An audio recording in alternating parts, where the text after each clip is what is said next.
Hello there, Qckslvrslash here, and today is the day that I announce my 500 subscriber giveaway. It's been almost a week since I announced the contest, and I think everyone's had their chance to throw their name into the bucket. So without further ado, the winner of the grand prize, the Marblehead or Krasny Krem, is Luis Gonzalez.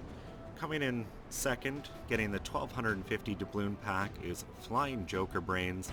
And the two people taking away a pack of 100 Papa Papa flags for all that bonus free experience is Sinisa Renak and Elvin Chan. So congratulations to the four of you. Sorry to everyone else that I couldn't give more away, but there are limits.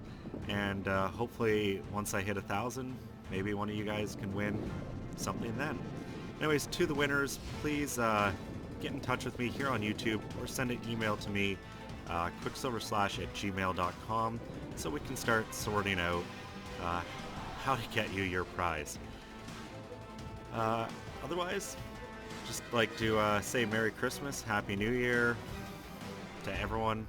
I'm actually at my dad's house now, so probably not too many videos over the next couple days, but I did bring my computer, and I do stay up much later typically than family here, so I might still get a video or two done.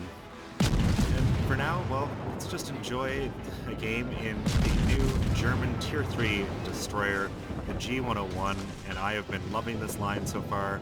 This was one of my more entertaining games so far as well, and one of the things to those who haven't driven these ships that you will notice is the German destroyers, at least at low tier, have these forward-firing torpedoes. Now, I don't often use them to try to do damage. What I do is use them to try to steer opponents' ships into the remaining forward torpedoes so that I can ace them with all of those.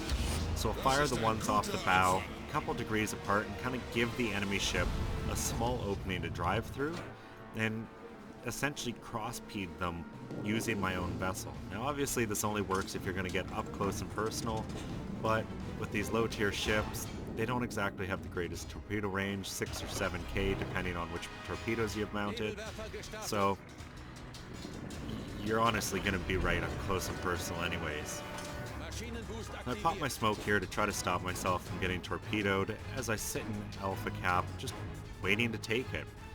And I do actually finally have AA on this ship. It's a pair of dinky little machine guns if I can find them, just near the aft turret there.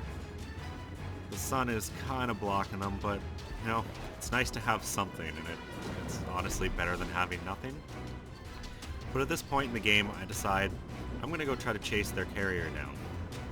You can see ours basically sat at spawn, and I'm really expecting theirs to have done the same based on where I'm seeing planes appear from.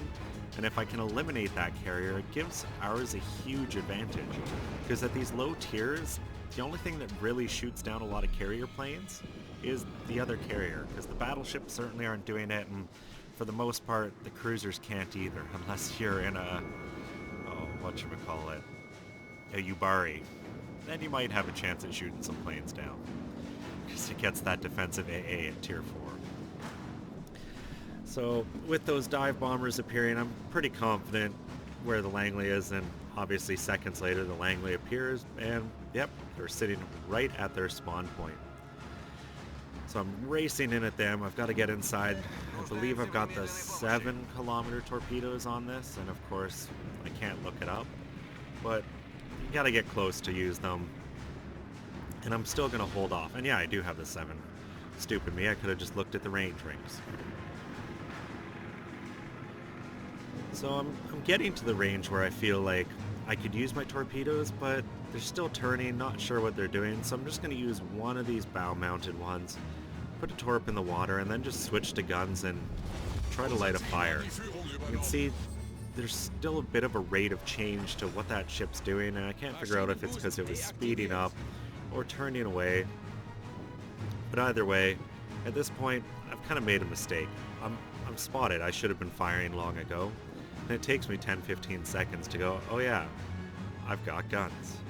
I was kind of just so content to watch that torpedo go in slowly, straightly at them that I completely ignored how much damage I could have been doing, and then I finally kind of go, I should be shooting, trying to light fires, stop him from launching the dive bombers and torpedo bombers that he's gonna get off before I manage to kill him.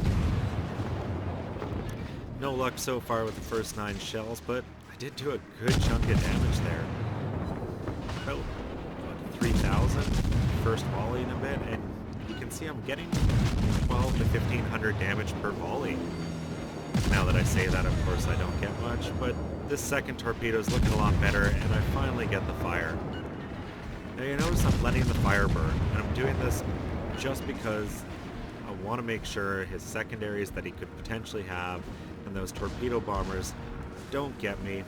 So I'm holding out for a second, and then just go with a bit of overkill, launching the remaining 4 torpedoes I have right into the side of his hull, only needing 2 to finish him off. I turn in, easily dodge the torpedoes he's launched. Now that I'm comfortable I'm not going to get lit on fire, I put the fire out.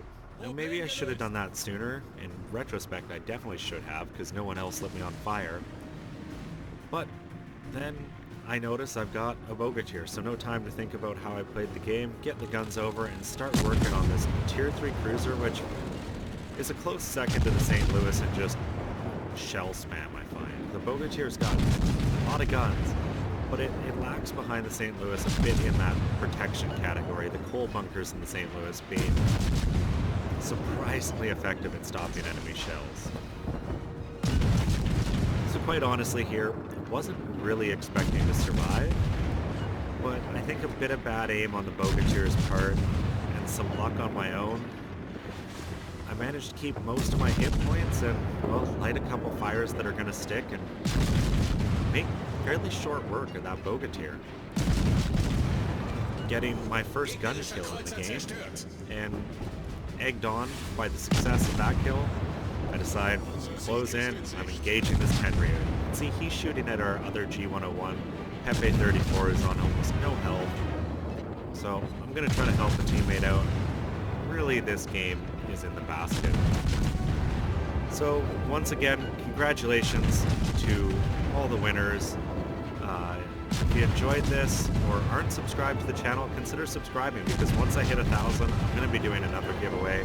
And once again, I plan to step up what I give away just a little bit more. And the more subscribers I have, the more I can afford to give away, because all I'm doing is giving back what you guys are giving to me. By watching the videos, I make a few dollars and I just throw it right back at all of you and support the channel.